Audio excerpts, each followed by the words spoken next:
Fala, meu amigo, aqui é o Guilherme Brito, seja muito bem-vindo a mais um vídeo aqui no canal da DBOCM, onde todas as semanas a gente está trazendo informações para levar a sua carreira para o próximo nível. E nesse vídeo de hoje eu quero falar um pouquinho sobre quantas horas um DBA trabalha por dia. Vamos falar um pouquinho sobre esse tema, eu acho que é um tema muito discutido dentro da área de tecnologia, para algumas áreas mais críticas, e eu quero trazer um pouco aí dessa visão do quanto que você pode ter uma estratégia, o quanto que você pode, muitas vezes, ter estratégias específicas em momentos específicos da sua carreira e como que isso pode te impulsionar para o próximo nível. Você está gostando aqui dos nossos vídeos, cara? Se inscreva no nosso canal, habilite as notificações, porque todas as semanas tem vídeos novos no canal da DBOCM. Pessoal, vamos lá. A gente falar primeiro sobre essa questão de quantas horas um DBA trabalha por dia, né? Acho que muitas pessoas que quando vão entrar nessa carreira de banco de dados, especificamente como DBA, se preocupam muito com a parte técnica, mas a estratégia, ela vale muito mais do que a técnica, tá? Se você tiver uma estratégia de carreira, cara, isso vai ser muito mais importante do que a parte técnica. E se você simplesmente olhar a carreira de um DBA, a carreira de banco de dados, simplesmente com a questão da parte técnica, certificações, estudar, pode ser que você entre numa rotina, cara, que você está trabalhando muito. Você está trabalhando muito, tá? E eu te falo que, dependendo da sua estratégia, em alguns momentos pode ser interessante você ter uma disponibilidade alta, você trabalhar muito. Cara, você acabou de chegar numa empresa, as pessoas não te conhecem. Cara, você vai simplesmente ser o cara que está sendo o primeiro a sair todos os dias? Isso pode ser ruim para a sua estratégia, tá? Mas, se você já trabalha um bom tempo numa empresa, as pessoas já te conhecem, já conseguiu entregar muito valor, você já conseguiu entregar muitos projetos, você já resolveu muita bucha que poucos resolvem, cara, isso estrategicamente pode ser algo que pode te colocar numa situação mais confortável, porque você tem alguns créditos ali. Então depende muito do seu momento, cara, depende muito da estratégia. Você é um cara júnior, você é um cara pleno, você é um cara sênior, o que você está buscando? Cara, se você é um cara sênior que está buscando virar um gestor, que está querendo sair dessa parte mais operacional, uma parte mais tática, mais estratégica, você está pensando em ter um cargo um pouco mais generalista do que especialista, cara, muitas vezes essa estratégia de você ficar pegando plantão, de você ter uma disponibilidade alta, pode não ser interessante. E se você tiver uma estratégia correta para te levar para o seu objetivo, cara, você tem que entender quais são as ações diárias que você precisa fazer para poder atingir seu objetivo. Então pense, pessoal, a estratégia ela é sempre mais importante do que a técnica. Até mesmo uma estratégia de estudos para tirar uma prova de certificação, tá? Se você está preocupado em simplesmente pegar conteúdos técnicos aleatórios sem estratégia, cara, você vai se dar mal.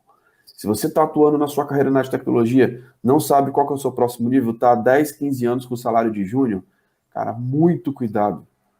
Isso pode ser muito ruim para sua carreira.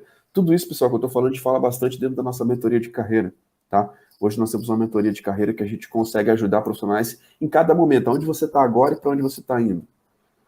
E muitas vezes, o DBA que trabalha muito, cara, pode ser uma estratégia daquele momento, ou pode ser o cara que muitas vezes se perdeu, não tem uma estratégia, não tem objetivos claros, e que está simplesmente deixando a vida me levar ali, cara, porque você não tem objetivos claros.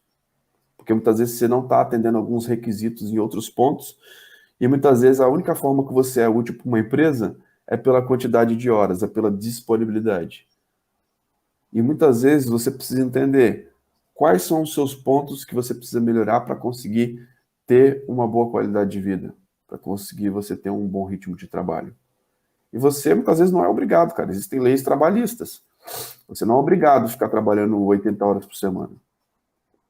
Você não é obrigado a ficar 24 horas acordado sem descanso. Não. Mas muitos profissionais, por deficiência em não a parte técnica, deficiência em uma soft skills, acabam caindo nessa rotina e não conseguem enxergar o que está errado para isso estar acontecendo. Como que isso pode mudar? Como que você pode ter uma estratégia de carreira? Como que você pode ser um profissional que consegue trabalhar 8 horas por dia de forma normal? E muitas vezes remoto, de forma flexível ainda. tá? Existe uma estratégia para que você consiga atingir esse objetivo. Eu quero contar um pouquinho sobre como que foi a minha rotina depois que eu me mudei para São Paulo em 2014, fui trabalhar 6 anos dentro da Oracle. Dentro da Oracle, mesmo antes da pandemia, sempre houve essa flexibilidade de horário de trabalho, assim, né, de você estar no escritório ou não, tá? Então, cara, o mais importante é você realmente entregar os projetos, deixar o cliente satisfeito e não ter pendências da sua parte. Mas teve ano na Oracle que eu fui uma vez no ano almoçar com o meu chefe na Oracle no escritório de São Paulo, tá? Então, muitas vezes eu trabalhava em São Paulo, mas ficava de casa. E de casa eu não pegava trânsito e tinha uma rotina muito mais tranquila do que muitas pessoas que trabalham e moram em São Paulo, tá?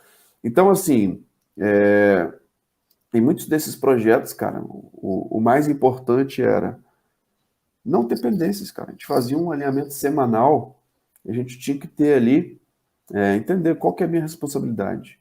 O que está dependendo de mim? O que está pendente? O que preciso que eu entregue? E realmente eu estou atendendo as expectativas?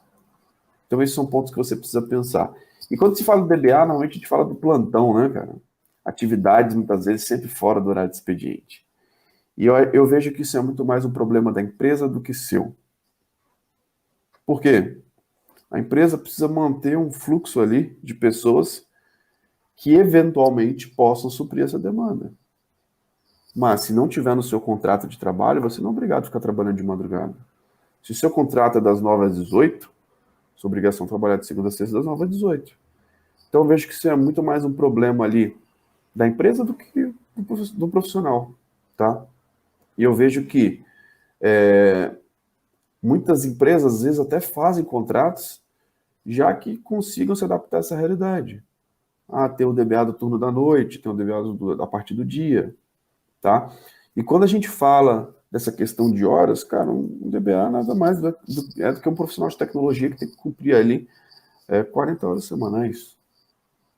Tá? Então, você precisa entender que muitas vezes o que faz o profissional cair numa rotina que está trabalhando demais, está trabalhando excessivamente, muitas vezes alguma deficiência ou na parte técnica de hard skills ou na parte de soft skills, a parte mais comportamental. Isso normalmente são erros comuns, são pontos cegos que eu vejo que muitos profissionais de tecnologia caem.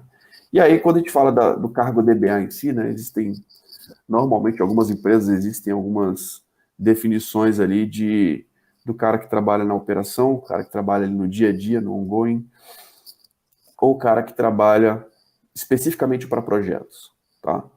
Eu, por exemplo, trabalhei num time dentro da Oracle que a gente trabalhava com projetos e antes do ambiente estar produtivo. Então, a gente simplesmente fazia o deployment, né, a implementação de Exadatas em toda a América Latina. Então, normalmente, quando a gente atuava, era uma máquina nova e você tinha lá a questão de provisionar um ambiente novo. Tá? Alguns casos tinha questões de upgrades também de Exadatas, que aí normalmente tinha algumas atividades que existiam necessidade de indisponibilidade, tá? Muitas vezes era feito agendado dentro de uma janela, tá? E aí verificava quem tinha disponibilidade ou não para poder executar esse tipo de atividade, tá? Então, assim, é importante a gente pensar também um outro nível, né? Alguns anos atrás, banco de dados em si, existiam várias atividades que necessariamente precisavam ser feitas com parada. Por quê? Os recursos de alta disponibilidade, disaster recovery, eles não eram tão eficientes quanto hoje. Hoje, essa base do on-premise, dos produtos de banco de dados, eles são a base para poder ser utilizados em cloud. Depois do Exadata, cara, a gente vê muito menos problema de hardware, dessa parte de infraestrutura. E toda a infraestrutura de um Exadata, por exemplo, ele é baseado em alta disponibilidade. Então, você tem duas placas de rede, você tem vários DB nodes fazendo Oracle Hack, você tem duas PDUs, você tem redundância dos discos, então você tem redundância em todas as camadas. Então, hoje a área de tecnologia, cada vez mais ela está preparada para você não precisar tirar tudo do ar, ter um momento de parada e precisar fazer só de madrugada. Hoje, muitas atividades que antes a gente fazia de madrugada podem ser feitas durante o dia. Outro exemplo, aplicação de patch no grid. Se você tem uma versão a partir da 19 ponto alguma coisa, você pode aplicar o patch no grid sem parada, cara. Então, hoje, cada vez mais, as atividades até mesmo do DBA, elas estão sendo adaptadas, os produtos. A Oracle tem desenvolvido várias questões para poder fazer com que você consiga trabalhar normalmente, sem precisar ficar trabalhando de madrugada. Isso é muito bom, cara, porque esses recursos são as mesmas new features que são utilizadas dentro de cloud, que são utilizadas dentro da Oracle Cloud, que são utilizadas dentro do Autonomous Database. Então, você precisa entender que, se você tem o conhecimento, se você está atualizado, você vai ver que muitas coisas não precisa de você ficar de madrugada trabalhando, tá? Alguns casos muito específicos, muito críticos, podem ser feitos dessa forma? Podem. Se você tiver uma estratégia de alta disponibilidade com Disaster Recovery, a arquitetura NAA, por exemplo, você pode começar aplicando um patch pelo DR, pelo standby, cara. Então, você começando pelo standby, cara, você consegue ter a tranquilidade de pegar um ambiente que muitas vezes é um ambiente de contingência, aplica o patch primeiro, faz uma virada de switchover, que são coisa de minutos, tá? Depois disso, você consegue fazer o outro site. Então, existem várias estratégias que, se você tiver o conhecimento, você consegue cada vez menos trabalhar em horários de madrugada, trabalhar fora do horário expediente e ter uma rotina normal de profissional de tecnologia. Claro, o banco de dados é muito crítico. Alguns casos vai existir essa necessidade, alguns casos bem específicos, mas cada vez mais eu vejo que a área de tecnologia está preparada. Mas o que eu queria trazer aqui para vocês como dica importante? Cara, a estratégia ela é mais importante do que a técnica. Muito cuidado se você está muito preocupado com certificação e está sem uma estratégia de carreira. Muito cuidado se você realmente está entrando numa rotina que está trabalhando muito e, cara, essa rotina está te consumindo bastante. Muitas vezes está faltando uma estratégia, está faltando um posicionamento. Tem vários pontos que podem ser melhorados, que você deve implementar dentro da sua carreira para que você consiga ter uma qualidade de vida boa. Mesmo com banco de dados, dá para você trabalhar de uma forma bem tranquila. Claro, o cara que não atua em plantão, o cara que não atua em horários, por exemplo, de madrugada, na noite, ele é um cara normalmente que ele é muito bom em outros aspectos. Ele muitas vezes é muito bom em planejamento, em documentação, soft skills, em arquitetura. Então pense que você pode desenvolver outras habilidades que podem te tirar de uma rotina que você esteja trabalhando de forma muito excessiva. Beleza? E tudo isso, pessoal, a gente vai falar dentro do evento que vai acontecer na próxima semana, que é o nosso desafio Next Level. A gente vai falar sobre estratégia de carreira, sobre posicionamento, sobre como você pode buscar o seu próximo nível na área de tecnologia. Então, se você não está inscrito ainda, clica aqui na descrição desse vídeo, participe desse evento, porque lá a gente vai falar muito sobre essa parte aí de carreira, cara. O que é um especialista, o que é um generalista, o que é uma carreira em Y, como você pode crescer como especialista, como você pode ter uma vaga internacional, como você pode ser promovido para um gestor, como você pode virar um diretor, e o que de fato vai te levar para um próximo nível na área de tecnologia. Você está gostando aqui dos nossos vídeos, cara? Se inscreva no nosso canal, habilite as notificações, porque todas as semanas tem vídeos novos no canal da DBOCM. Lembrando que essa experiência vai estar disponível nas plataformas de podcast, como Apple Podcast, Google Podcast, Spotify. Então assine a DBOCM por lá, para você não ficar de fora dos nossos conteúdos. Então é isso. Muito obrigado pela sua participação. Um grande abraço e até o próximo vídeo. Valeu, tchau, tchau.